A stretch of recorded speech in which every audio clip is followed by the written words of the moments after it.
Olá pessoal, uma boa tarde a todos. Estamos aqui como de praxe para o nosso acompanhamento semanal da carteira Top Picks. Bem, falando um pouco sobre o mercado, como é que foi na semana passada, foi uma semana negativa para os mercados acionários, né?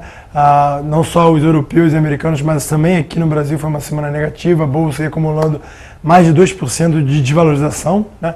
E quem ditou o tom da semana, sem dúvida nenhuma, foi a Grécia, né? A possibilidade de um default, pelo menos parcial, da dívida grega, cada dia que passa, torna-se mais notório, as discussões estão mais abertas, então o mercado vem já trabalhando que os gregos possam dar um default pelo menos parcial da sua dívida e acaba ditando o tom do mercado como um todo, né? Principalmente na Europa.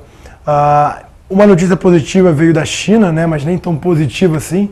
Os chineses divulgaram seu PIB do segundo trimestre de 2011 e esse foi positivo, inclusive acima do que o mercado já vinha projetando, mas hoje em dia a notícia positiva acaba vindo junto com o negativo, né? Então, apesar desse número forte, o mercado começou a se questionar sobre a inflação na China, né, que está no elevado patamar, então começou a se especular de um aperto monetário maior na China, tentando aí frear essa inflação que vem sendo um problema na China, aqui no Brasil também vem sendo um problema, mas lá um problema um pouquinho mais acentuado, tá? Então foi uma notícia positiva, mas que veio também no seu rastro uma notícia negativa.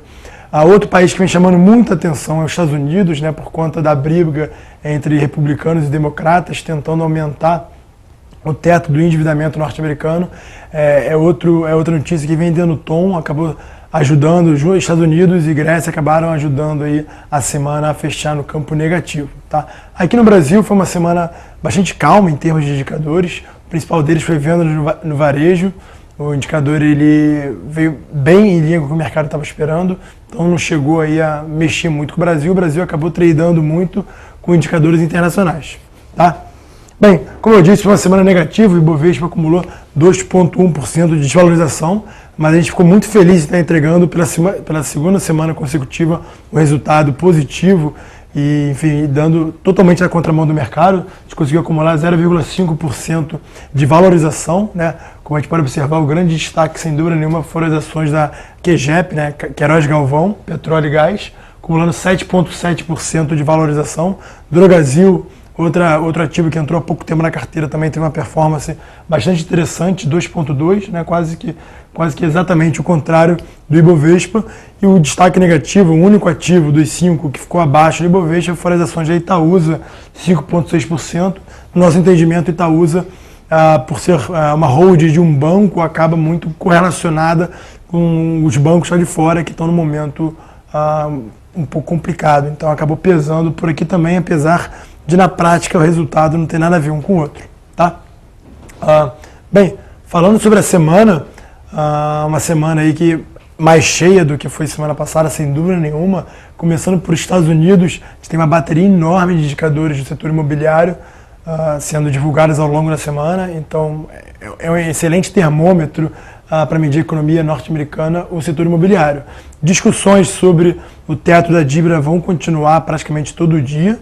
A nossa expectativa é que na semana que vem ou no início de agosto a gente tem uma solução, provavelmente com o aumento do teto da dívida norte-americana. Caso não tenha, começa a se especular em não pagamento de salários para militares, começa a falar em cortes no orçamento da Previdência, então a discussão está bem acalorada por lá, mas em 2 a 3 semanas a situação deve estar resolvida, tá? Europa, em termos de indicadores sendo divulgados, os principais são na Alemanha, né? É muito importante acompanhar a Alemanha, porque a Alemanha hoje é o motor da Europa, então números alemães ruins poderia ser muito pior do que o número de Portugal ruim, por exemplo, tá? Então hoje a Alemanha é o motor e esse motor ele precisa estar bastante aquecido para tentar carregar as demais economias que estão numa situação fiscal bem complicada, né? Esses são os principais indicadores no mercado externo. Aqui no Brasil, o destaque é uma semana um pouco mais cheia, como eu disse, a gente tem IPCA, IGPM e desemprego, né? A gente tem CAGED sendo divulgado a semana, então o Brasil aí um pouco mais no foco, pelo menos nos indicadores macroeconômicos, tá? Para a nossa carteira, a gente realizou essas duas mudanças após a excelente performance de Queiroz Galvão, a gente optou por retirar os ativos da nossa carteira, adicionamos ações da Brasil Telecom e Itaúsa, justamente por conta desse cenário muito incerto ainda para o mundo financeiro internacional. A gente entende que Itaúsa ela pode continuar sendo penalizada nas próximas semanas. A gente optou, querendo preservar a performance da carteira, a gente optou por retirar as ações de Itaúsa mesmo após a queda. Tá? E, por seu lugar, a gente adicionou as ações da Ultrapar. Então, como você pode observar, Ultrapar e Brasil Telecom são cases totalmente distintos, mas uma coisa, eles têm uma similaridade, são ativos bastante resilientes, tendem a performar muito bem quando o índice tem uma queda mais acentuada, como vem acontecendo ao longo desse mês. Tá? Então, a gente adiciona Ultrapar e Brasil Telecom, seguimos com, mesmo após a excelente performance, seguimos com a posição em Drogasil, Transmissão Paulista e CCR, tá ok? Essa é a nossa carteira, nossos 5 ativos para essa semana da nossa Top Picks. Agradeço a presença de todos e uma boa tarde.